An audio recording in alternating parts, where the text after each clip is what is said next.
Just a quick note on last week's episode with Tom the blacksmith. I mentioned that a Byzantine princess used a fork and later died of the plague, and I said I thought it was the Pope that announced it was God's punishment for her vanity. It was actually St. Peter Damian, so now you know. On with this week's episode. Hello and welcome to Will I Vike It. Today I'm joined by my special guest, which is Jen of Drakos' daughter and her glamorous assistant Duane. / clothes model, I think we said. And chief taster, I think, as well. Chief taster as well. Well, you're going to taste stuff as well. Absolutely. We've got plenty of food to eat today, but we'll get to that in a bit. So first off, Jen, why don't you tell people what it is you do at Drakos' daughter? So I work with textiles. So I started the sewing at a young age with my mum's help, making clothes. And then when I joined a reenactment group, it was make your own kit. And once people find out you can sew, then that's something that you can help them with. And a few years ago, about 4 years ago, I started making to sell at events because I realised that if you make to sell at an event, then it's not just a money pit weekend. So there you are. It's an expensive hobby, really. It's an expensive hobby. A very worthwhile, awesome hobby, but it can be expensive. But it needs funding somehow. Needs funding somehow. And it's taken me on a massive journey, Craig. I met Duane through reenactment. Woo. And yourself. Yay! and your lovely family. And learned loads from everyone who I meet about textiles and clothing and how to do heritage crafting as well. So yeah, it's been an awesome journey and it still continues. It does. We're always learning as well. Oh. So you've brought some things along to show me today, which I believe you've got on the fire at the moment. Yes. So I thought with natural dyeing, there's a whole world spectrum of, you could basically pick anything. Most hedgerow things will give a colour. It could be mostly yellow, sagey greens. However, some plants give a reliable colour all the time. And we've got our native species nettle. I've got some examples we can have a look at in a moment. Nettles, interestingly, did you know they are an indigenous species because we've got evidence of nettle cordage on a arrowhead at Taunton Museum. Yeah. And also at Must Farm, there was a cauldron found with some nettles and other soupy type ingredients in as well. Sure, it's a culinary ingredient. It's a culinary ingredient as well. Yeah. And you can get the most delicious greens from nettles at different times of the year. And then the other one I brought along to have a look at is walnut, where you can use every part of the walnut plant. But I've got bark here, leaves, and some of the husks from around the shell itself. So they all create different types of brown. And walnuts, brought in by the Romans, along with sweet chestnuts and things like that. And did you know, I always think they look like little brains, is what I tell people. The walnuts thought they looked like testicles, so they called them jugglins, as in Jupiter's balls. Lovely. They are. Yeah. That's my walnut fact for you. Have you tried them pickled? No, I have not tried jugglins. It's one you can buy from Morrison's if you like. I'm not a massive pickled fan. I might swing Duane that way. I should have brought some today, but Have you tried pickled walnuts, Pete? No. No. They're on his black. list. And when you're making them, you have to be really careful because they will stain everything. Yes. Ta-da! When you pickle them, is it the whole outside as well? The green and bit as well. So you actually do them young when they're immature. But yeah, they need soaking in brine and stuff. It's quite a big process. It is, isn't it? So it's just to look after some food that you might later eat or maybe not like. If you're hungry. If you're hungry. Maybe. So shall we move over to the fire and show people what you've been doing today? Let's.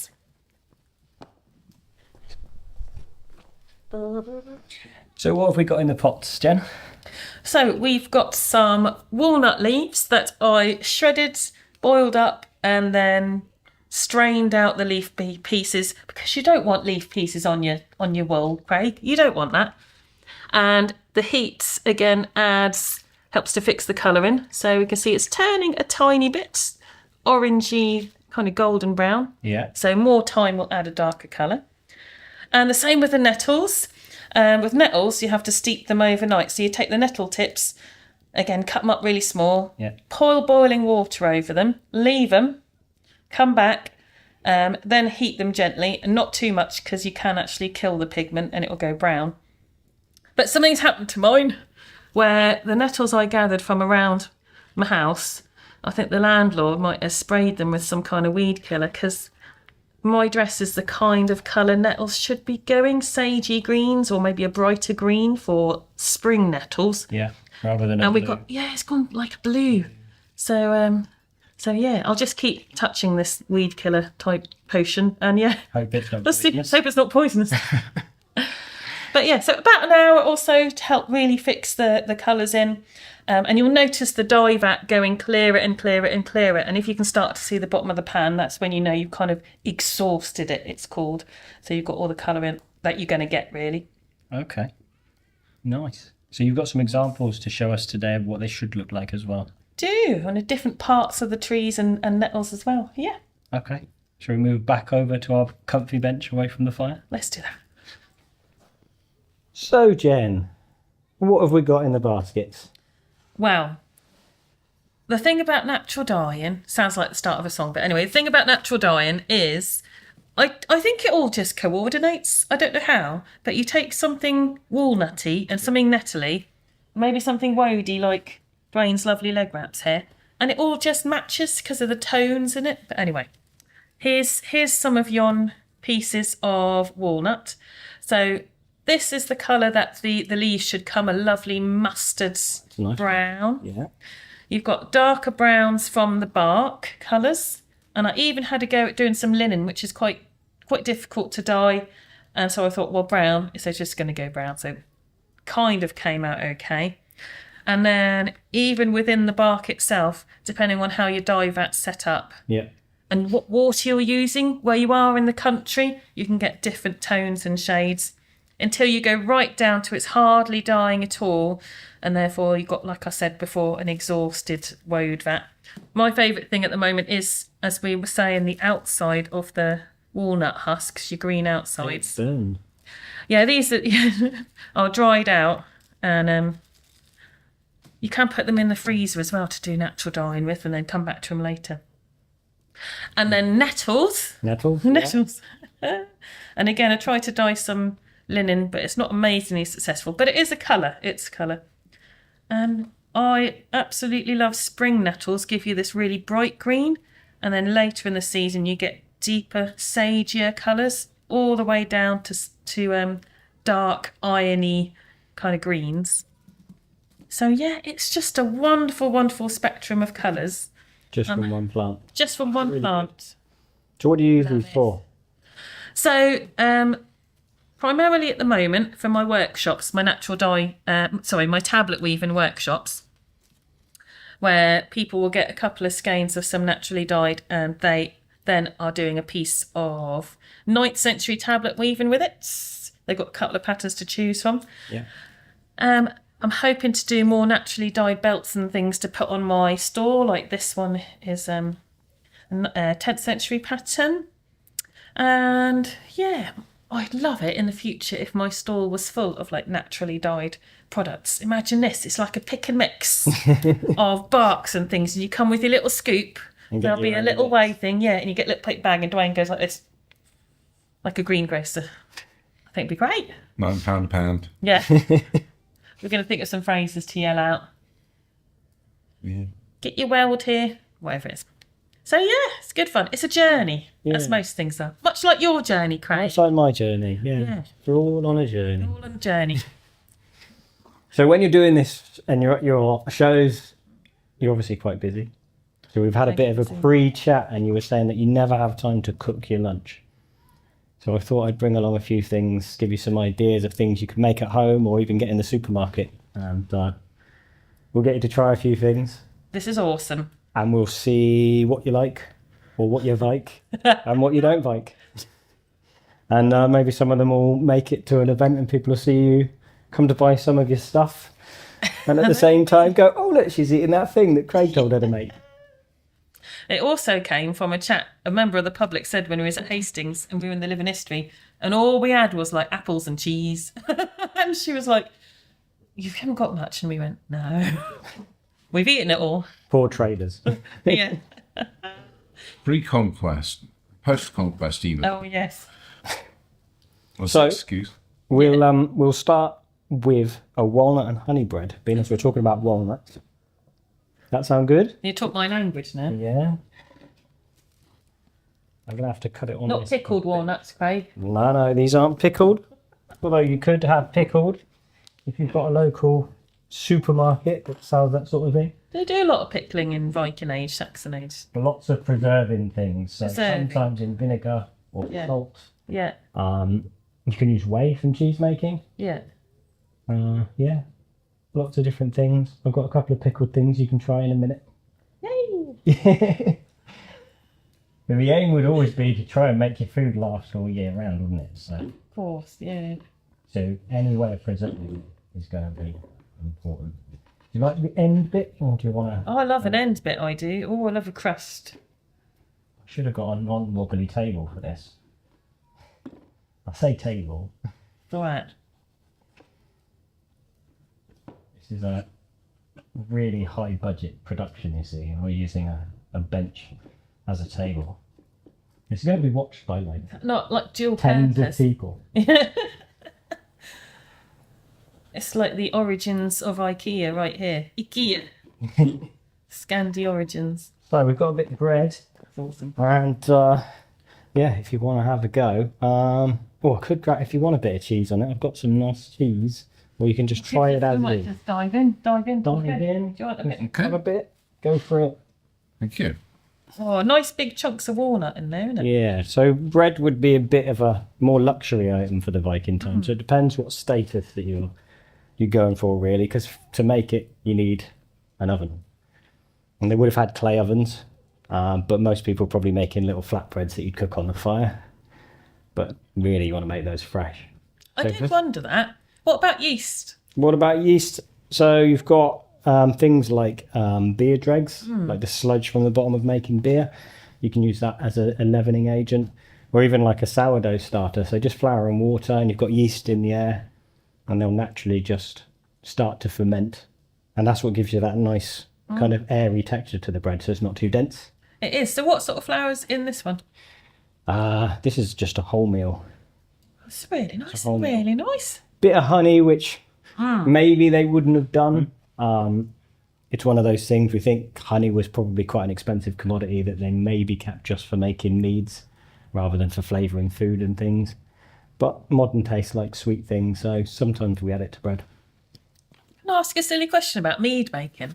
When you've made mead, does all the honey like disappears into the vat? You don't get anything left over, so you can't use it again. The honey itself It's gone. is still in the mead. It's still in the mead. It doesn't go anywhere. Basically what happens, you'll the yeast come along and they feed on the sugar. On the sugar. And when they eat the sugar, they kind of excrete alcohol. Yeah. So they turn the sugar part of the honey into the alcohol. So depending on you can use things like heather honey to get different notes through the mead as well. But then I guess that's what I mean. So the heather bits, you would strain them out, and then whatever's left is the heather honey.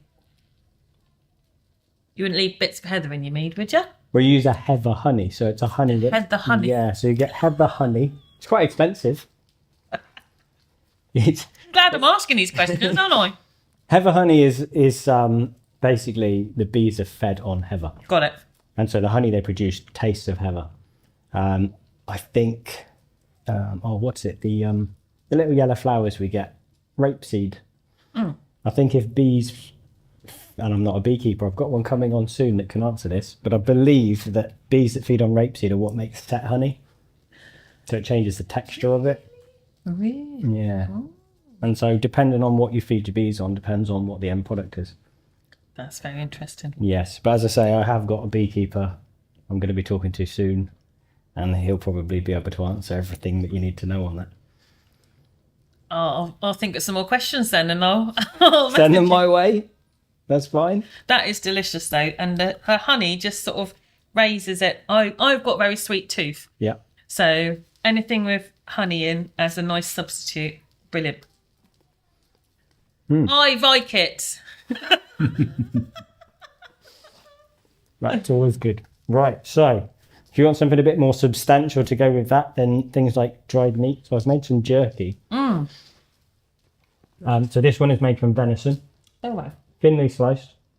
I say jerky, it's almost between biltong and jerky. What's the difference?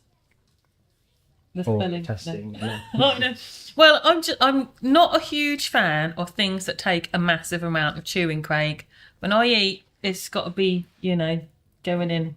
I forget which way around this goes, right? So one of them is dried naturally, and one of them is dried with heat. Oh, okay, yeah. I believe that the one that's dried naturally is first basically cooked in a vinegar solution. Oh, wow. Because if you put meat into vinegar, it sort of semi-cooks it. You can do it with fish and lemon juice and things. Steak tartare. Oh, yeah. Yes. So mine is kind of a cross between the two because it's been put into a honey and vinegar solution. Oh, wow. Bit of salt, bit of pepper, some juniper berries. And so it's semi-cooked. And then I tend to dry it out, usually under the firebox.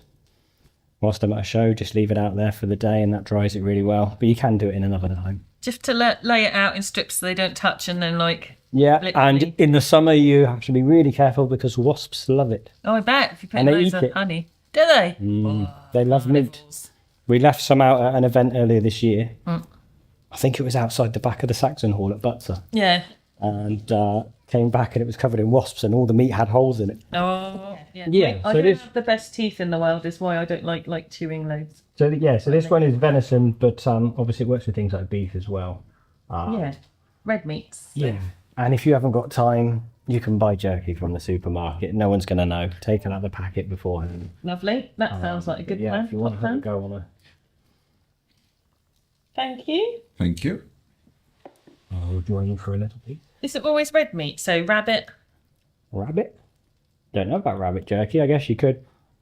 I mean, most meats, as long as you dry them out, tends to be done with beef and venison.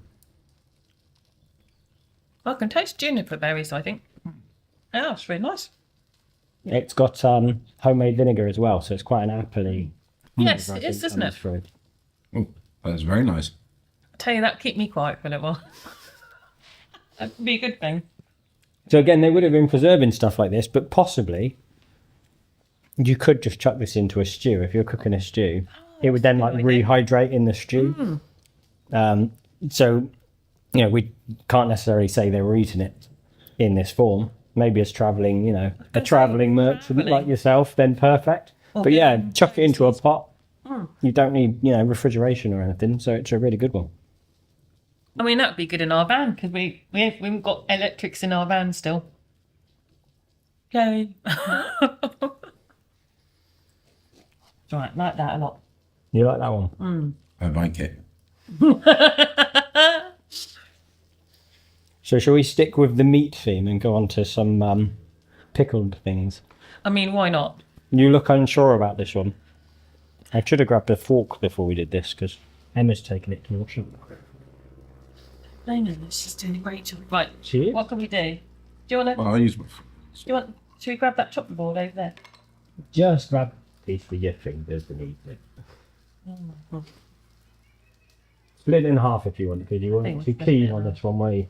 I'm going to admit up front, I don't really like tongue. It's better fresh, like freshly cooked rather than preserved, to be honest. But how many stars do we get for doing this? it's fine. It's just not. Not bad. It's like a kind of really soft texture. I'm just going to break A little it bit off. vinegary. I'll join you, despite saying I don't like it, but It doesn't taste strong at all. The jerky's a lot stronger flavour. It's quite sort of Yeah, I mean, tender. having had like pickled herring, roll mops, the texture is quite similar to that. they kind of softened in the vinegar solution.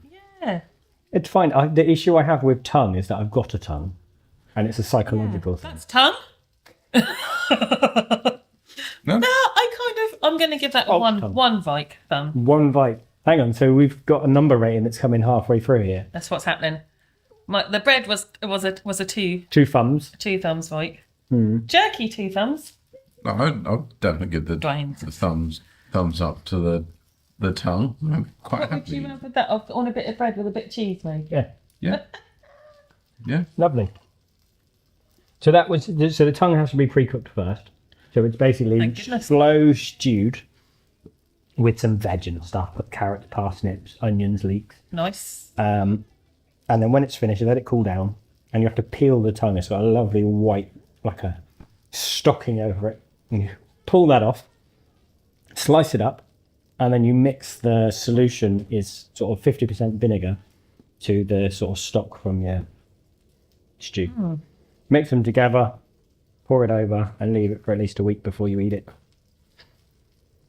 So that's the thing, isn't it? So, yeah, when we're at home, we can do prepping in the weeks, but that will last a long time now, won't it? Yeah, I mean, there's no reason that will spoil. That'll just... It's obviously, you'll keep it in a jar The for same modern with the convenience. They probably would have kept it in a pot or something. Yeah. I think there's evidence that they put like wax seal tops on things. But modern convenience. Go into your tent at a show, don't you? Get the food out, put it in bowls and bring it out, and no one knows any different.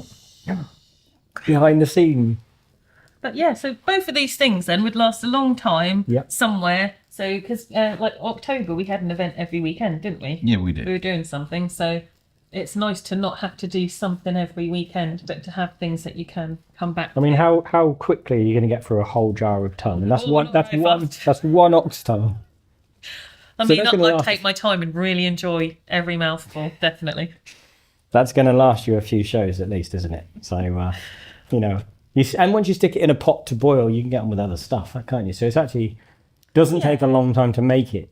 I wouldn't trust myself to do it as nicely as you've done it, but because there'd be like some practice tongue. That just sounds wrong. Wow. So if you've got less time and you need to go to, let's say, the Sons of Morris, No. as a trader, Morris Dottir. there are some things that we found earlier in the summer. We couldn't have a fire at an event. We were only told the day before. So we Yes. rushed off to the supermarket. What can we buy to demonstrate food? And one of the things we picked up was roll mop herrings. These aren't 100% authentic. There is a recipe in one of my books for a pickled herring, though, so you can do it authentically. But if you haven't got time before a show and you just want some extra table nibbles for lunch, this is a good option. Are you up for eating some? I can't I'll claim try. to have. I'll try a little bit of Duane. You've already said. Duane will be like straight in there. He'll be like, Yeah, I can eat these until the cows come home. what's that bit hanging out? That's onion. Onions. Yeah. These, as I say, these won't be authentic as such. Just got I'm to going to eat. They're not too bad. They've got sugar You in. eat the skin, do you? eat everything. Sugar and gherkins are the only things you couldn't really have. I think if you fish your gherkins out before anyone sees it. I really don't. Yeah, I'm not a gherkins. Yeah.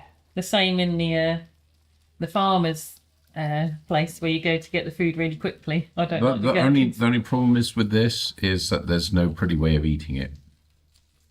Demonstrate. That is not as bad as I thought it'd be. Having spoke to Tom the blacksmith on a previous episode, No, Tom. you know Tom. Do you know Tom? He knows Tom. Everyone knows knows Tom. Tom. And everyone that's watched the videos will have seen Tom actually tell us about manners and eating in the period, and how things Now would you be tell us. pre-cut to a size where they would just go straight in your mouth. Yeah, I don't. Yeah. So rather than having, as Duane's got, a nice big piece, you'd actually have things cut into pieces that would pop in your mouth. Okay, so that is not as bad as I thought it would be. It's quite sweet. It's very sweet. That's the. What makes it sweet? Something in the pickle. There's sugar in this particular one. So as I say, these aren't actually authentic for the time.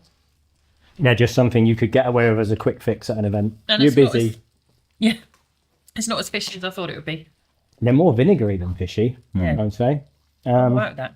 Slightly jellyish texture. Yeah. Yeah. It's not like we had some really bad smelling fish cakes the other day. They weren't off. They just the fish was like, "Ugh." And that's all right. That's all right. I'm all right with that. Do you know where I come from? In East Anglia, Great Yarmouth used to be like the herring capital of England. People used to come from Scotland down to, they call them the herring girls or something like that.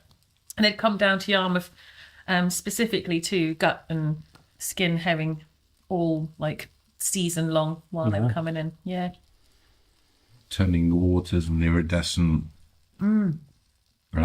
oily colour. Yeah, and loads of smokehouses as well, but mostly just processing. Fish. Wow. Yeah. So we'll move on to some other bits. We can get into some sweeter dishes as well. Nice. So you can have a bit of pudding with your lunch. Oh, he knows me. You know what? As I've moved that, I realised actually there's 3 things in this bowl that you can try. So we've got some crisp bread, which are basically discs of bread that have been dried out. I did these in the oven just for convenience. You can do it, near a fire with the heat of your fire, but obviously pre-show prep. Yep. Use an oven if you've got one for modern convenience. We've got some oat cakes. Yep. With some fermented wild garlic. And then we've got some honey and oat cakes. So again, with the honey, bit of a luxury item, possibly not used for that, but we do like to make them. Ocean likes sweet food, obviously, so we need to make plenty of food. You've got a 5-year-old running around, wants to eat food. It always needs sugar. So we make those as well. And these, as I say, most of this is stuff I would normally do for an event anyway. So this was perfect for... So yeah, if you want to... So what sort of flour is it again, Craig? Those are wholemeal flour. You want to go halfsies? No, He wants his straight own. in. Oh, sorry, it's kind of like a pit. It's gone a bit like a pita, but They do flat. puff up slightly, yeah.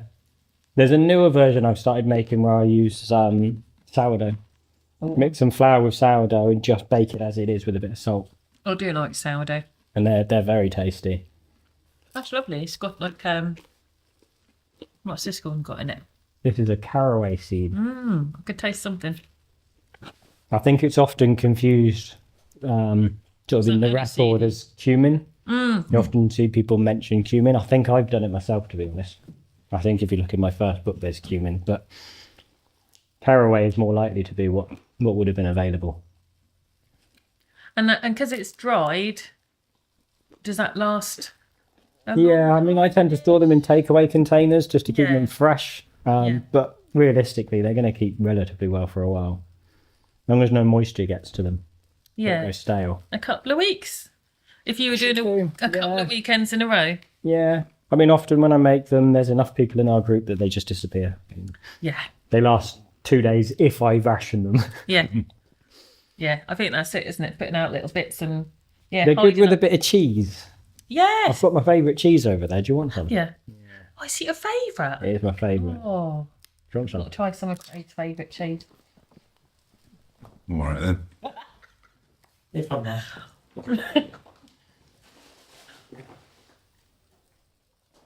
Why is it your favourite cheese then, Craig? This is a goat's cheese. Oh. And it's just really tasty. And it's good with the crackers. So you It's- get, yeah. I believe they make this in Gloucestershire, but I actually buy it from Avebury at the goat farm. And I was driving past and I couldn't resist buying some. A lot of people are put off by this because it's black. Oh. So This is called Brightwell Ash, yeah. and that's an edible mould. But a lot of people, they sell it at markets and things, and they get people phoning up to complain that their cheese was mouldy. But just like Stilton, isn't it? Yeah. Like the way it's got a edible mould. So would the Vikings have had edible mould in their cheese, do you reckon? Do you know? I couldn't tell you that one. I don't know the answer to that one.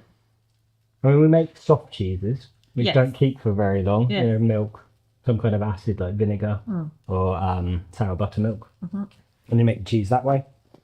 And I've made hard cheeses as well. You can make them from yogurt and things and press them until they go really dry.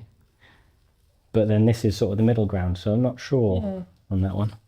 Yeah, Wouldn't like because to say. here we make the cheese with the kids here at the technology centre where we've got Got a sandwich. Oh, you're making a crisp sandwich. where we just put a bit of vinegar into some Full fat milk. full fat milk to Yeah. make it Yeah. the curds separate. That's it. Whoa! Very goaty. Very goaty. But in a nice way. Nicely goat. Amazing cheese. So yeah, not sponsored by them, but But you could be. Oh, imagine that. sponsored by goats. Sponsored by mouldy cheese. That really is the best. That's really nice. They say they don't actually make it at Avebury. They've got goats which are for meat. It's actually someone else I've spoke to about getting on my podcast. Oh, nice. Get a goat farmer on. Yeah, there's one down here, isn't there? Craig, Duane. Yes. And when you drive past in the car, they'll go, "Whoa, what a big herd." Whoa. Well, there's also a llama farm down the road too. Yeah. Is that the one where you can walk? Is it alpacas? You can go for a walk with them. I think it's the alpacas. What do they do with the llamas then? Shave them. I should just shave them. For the wool. Yeah. I think in some countries they eat them. Yeah. Don't There's tend to see it on the menu here. I mean, in Bolivia, they would use the milk too. Yes.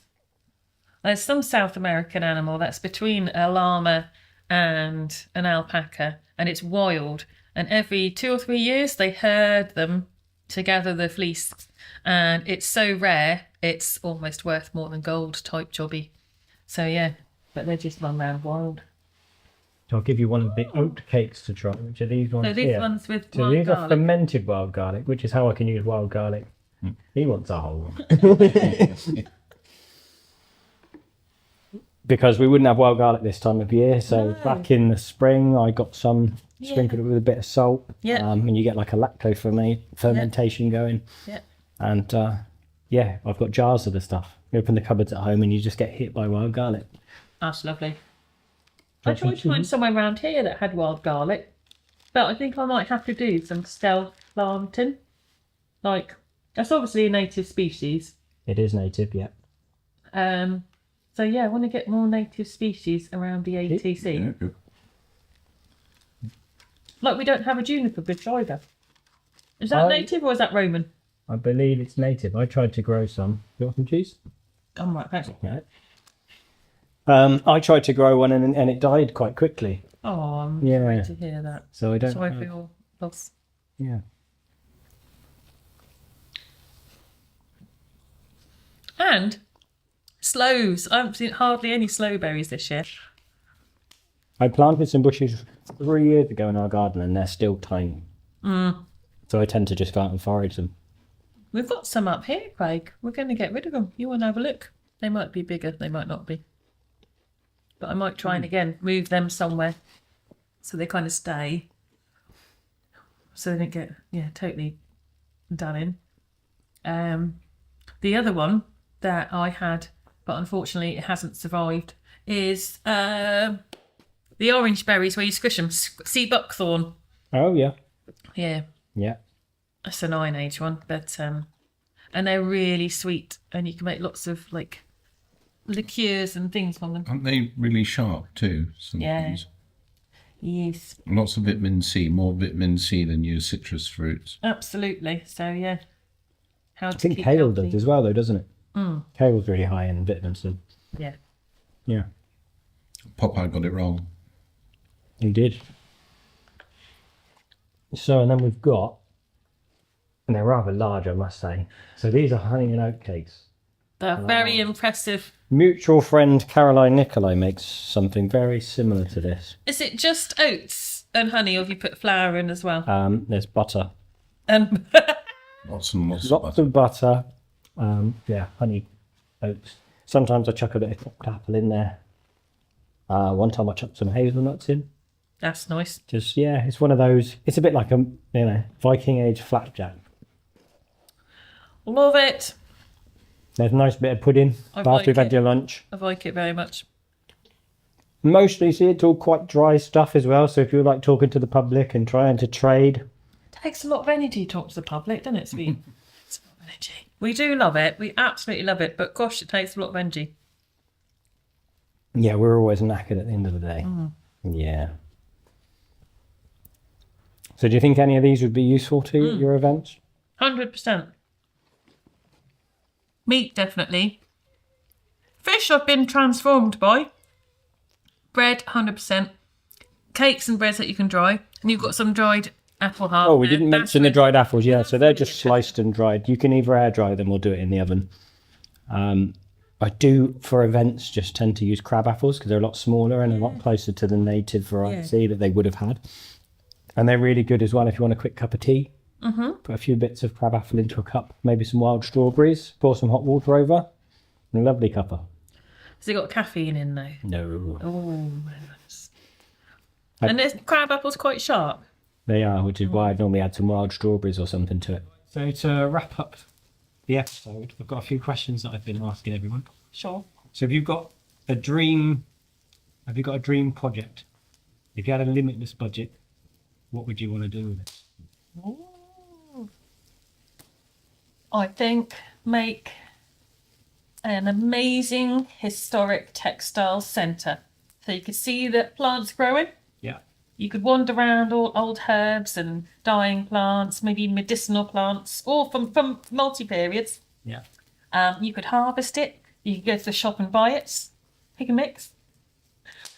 You could have a go with loads of different workshops in different barn areas, lots of stuff going on. Stuff to engage the kids as well. So not so much as a museum centre, more like a living history kind of centre, much like they have in Norway, you know, where the village is just lived in all the time. And yeah. What would you do, sweetie? I think I'd just have to get myself a longhouse, load it up a bit. Just buy the NPC. I need a big chair. Big chair to go in there too. A throne of some sort. Or Some fancy clothing and lord it up a bit. Soon.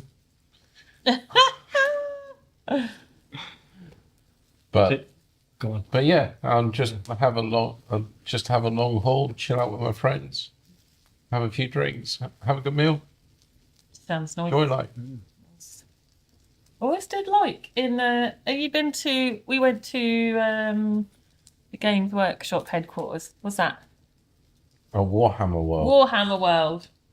And the bar cafe in Warhammer World is like a medieval tavern. Yeah, So that was pretty cool. that's cool. Got to have at least a bit of that vibe going on somewhere. They need a Book of tavern. Grudges in the corner. Yeah.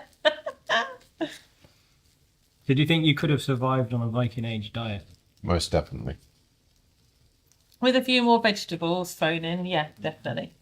So they would have been largely vegetarians anyway for most of the year. Most of the meat would have been saved for winter. You keep your animals for your wool. You Absolutely. keep your dairy products. And then, so you'd eat meat in the winter, really. So, yeah, a few more vegetables, maybe. Maybe that's something they need to start thinking about with displays. Because we've just got apples here. But you could do some pickled cabbage. Go down the pickled route again. Bit of sauerkraut type stuff. You could do, couldn't you? Yeah. You don't look keen. No. Just, I think I've reached my pickle limit for the year, but that was lovely. It's very nice. So is there a particular food that you'd miss if you were living in the Viking Age? Probably loads, but probably chocolate. Chocolate. Yeah. Definitely didn't have that. Shame. What about you three? I don't really see anything that I really miss. I'm not a sweet tooth. I don't particularly overly need or enjoy sweet things, so I'd be happy with all of the fish, to be fair. Just fish. Diet of fish. That So would you need do to me. be a Viking fisherman. Well, I don't think Jen would like me doing that, but I could definitely do a bit of fish and do the fisherman job and bring in the catch. Does that I don't include? mind fish. Bush fish is lovely. Yeah. Just don't. What about like your shellfish? smoked fish? Yeah. I grew up around Port Harbour, so shellfish is up there. Yeah. Right, lots of fresh razor clams and Mussels. mussels, scallops, whelks, Yeah, I like periwinkles, cockles. Yeah, I'm happy with it. Yeah. Nice. Well, thank you for coming on. You're welcome. All right. Thanks for having us. Where can people find you online? So I'm on as Drakos Dottir on Facebook, and there's a website in progress as well. Where will they find that? I guess you'll put it on Facebook. We'll put it on Facebook when it's launched. Yeah. Awesome. And you? Mostly on Facebook, or when I'm not out in a field somewhere. On the battlefield. On the battlefield. Nice. If you enjoyed the show and want to hear more, remember to like and subscribe and give the show a rating. You can also help keep the show going by becoming a Patreon, where you'll get early access to all episodes. Or check out my range of merch on my store. Links are in the episode description. Thanks for watching.